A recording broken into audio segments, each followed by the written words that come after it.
శ్రీశైలం ఆలయం పక్కన ఇంత అందమైన జలపాతం ఉందని మీకు తెలుసా? శ్రీశైలంలో తప్పక చూడాల్సిన ఈ రహస్య ప్రదేశం ఏంటి? హాయ్ అండి, అందరికీ నమస్తే. Welcome back to my channel Yadadri family Vihari. ఓం నమః శివాయ. ద్వాదశ జ్యోతిర్లింగాలలో ఒకటైన శ్రీశైల క్షేత్రం ఎన్నో మహిమలకు నిలయం. కానీ చాలా మందికి తెలియని ప్రకృతి ఒడిలో దాగి ఉన్న ఒక అద్భుతమైన ప్రదేశం సిద్ధరామప్ప కొలను. భక్తికి మెచ్చి పరమశివుడు స్వయంగా ప్రత్యక్షమైన ఈ ప్రదేశం వెనుక ఉన్న ఆసక్తికరమైన కథ ఏమిటో ఈరోజు ఈ వీడియోలో తెలుసుకుందాం. మా ఈ వీడియోని ఎక్కడా స్కిప్ చేయకుండా చూడండి, లైక్ చేయండి, షేర్ చేయండి, మా ఛానల్ని సబ్స్క్రైబ్ చేసుకోండి. పదండి, మనం ఆ అందమైన జలపాతాన్ని చూసొద్దాం. ఈ సిద్ధరామప్ప కొలను శ్రీశైలం మెయిన్ టెంపుల్కి కేవలం 1 కిలోమీటర్ దూరంలోనే ఉంటుందండి. మెయిన్ రోడ్ నుంచి మనకు సిద్ధరామప్ప కొలను బోర్డు అయితే కనిపిస్తుందండి. అక్కడ మనకు మెట్లు కూడా కనిపిస్తాయి. ఆ మెట్ల మార్గం గుండా మనం కిందికైతే దిగాల్సి ఉంటుంది. ఈ కొలను చేరుకోవడానికి దేవస్థానం వారు చక్కని మెట్ల మార్గాన్ని కూడా నిర్మించారు. కొంచెం లోతుగా ఉన్న చుట్టూ ఉన్న ప్రకృతి సౌందర్యం మరియు ఆ జలపాతాల సవ్వడి మీ అలసటను మర్చిపోయేలా చేస్తాయండి. చాలా అద్భుతంగా ఉంటుంది. చూడండి, అక్కడక్కడ మనకు చిన్న చిన్న సెలయేలు కూడా కనిపిస్తూ ఉంటాయి వెళ్తూ ఉంటే.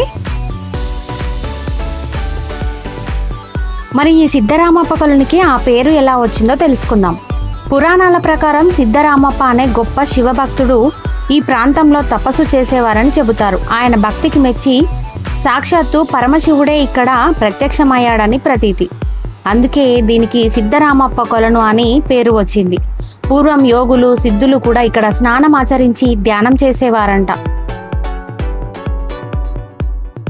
చూడండి, మనం జలపాతానికి వెళ్ళే మార్గంలో కొన్ని నాగప్రతిమలు, అలాగే శ్రీకృష్ణుడు, శివలింగాలు చాలా అద్భుతంగా అనిపిస్తుందండి. ఇక్కడ మనం దర్శనం చేసుకోవచ్చు. ఇక్కడ గుట్టపై నుంచి నిరంతరం నీరు ప్రవహిస్తూనే ఉంటుందండి. ఎండాకాలంలో కూడా నీరు ఇలాగే ప్రవహిస్తుందంట. చాలా అద్భుతంగా అనిపిస్తుంది మనం ఇక్కడికి వస్తే. ప్రకృతి ప్రేమికులు తప్పకుండా చూడాల్సిన ప్రదేశంలో ఈ సిద్ధరామప్ప కొలను కూడా ఒకటి.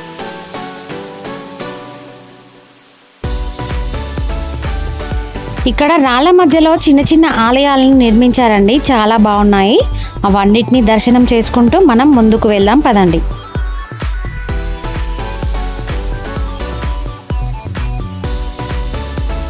ఈ కొలను చేరుకోవడానికి వెళ్ళే మార్గం చూస్తుంటే మనకు ఒక ట్రెక్కింగ్ లాగా అనిపిస్తుందండి. ఇదొక అందమైన అనుభూతిగా చెప్పవచ్చు.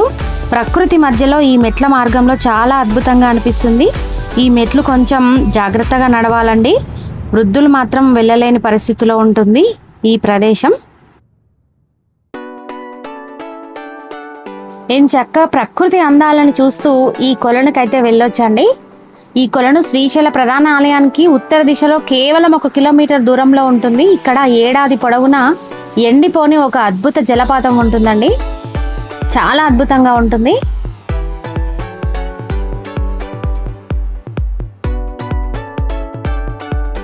శ్రీశైలం వచ్చే భక్తులు ఏ ప్రదేశాలు చూడాలో అన్ని వీడియోలు మేము మీకు మా ఛానల్లో ఉంచామండి. అవన్నీ కూడా తప్పకుండా చూడండి. శ్రీశైలం గనక మీరు వచ్చినట్లయితే అవన్నీ ప్రదేశాలు సందర్శించి దర్శనం చేసుకోండి.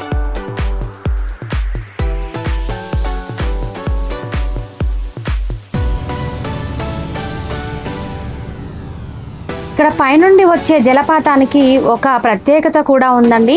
ఇక్కడ నీరు ఎప్పుడూ స్వచ్ఛంగా, నిర్మలంగా ఉంటుంది.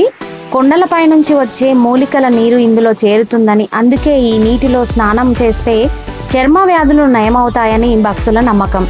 చుట్టూ దట్టమైన అడవి, ప్రశాంతమైన వాతావరణం మధ్యలో ఈ కొలను ఉండడం వల్ల ఇక్కడ అడుగు పెట్టగానే ఒక తెలియని పాజిటివ్ ఎనర్జీ మనకు కలుగుతుందండి.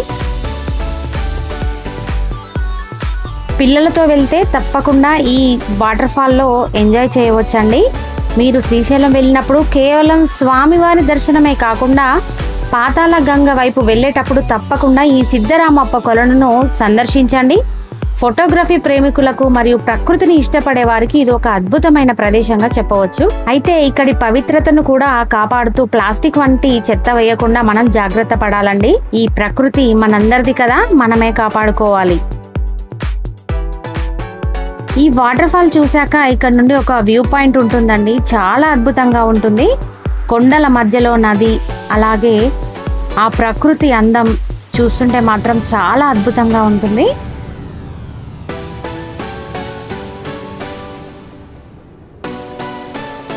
ఈ సిద్ధరామప్ప కొలను నుంచి కొంచెం పైకి వెళ్తే మనకు ఒక ఆశ్రమం కనిపిస్తుందండి. ఆ ఆశ్రమంలో ఒక స్వామీజీ ఉన్నాడంట. ఆ స్వామీజీకి కూడా ఒక అద్భుతమైన చరిత్ర ఉందంట. కానీ మేము వెళ్ళినప్పుడు ఆ స్వామీజీ దర్శనం కలగలేదండి.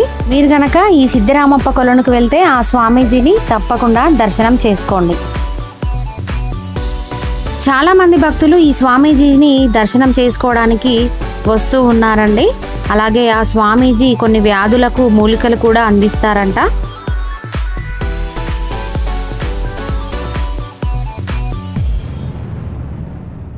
చూశారు కదా సిద్ధరామప్ప కొలను గురించి మీకు తెలియని విషయాలు.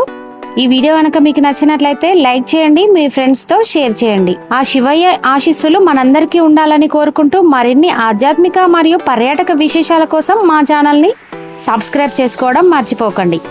ఓం నమః శివాయ.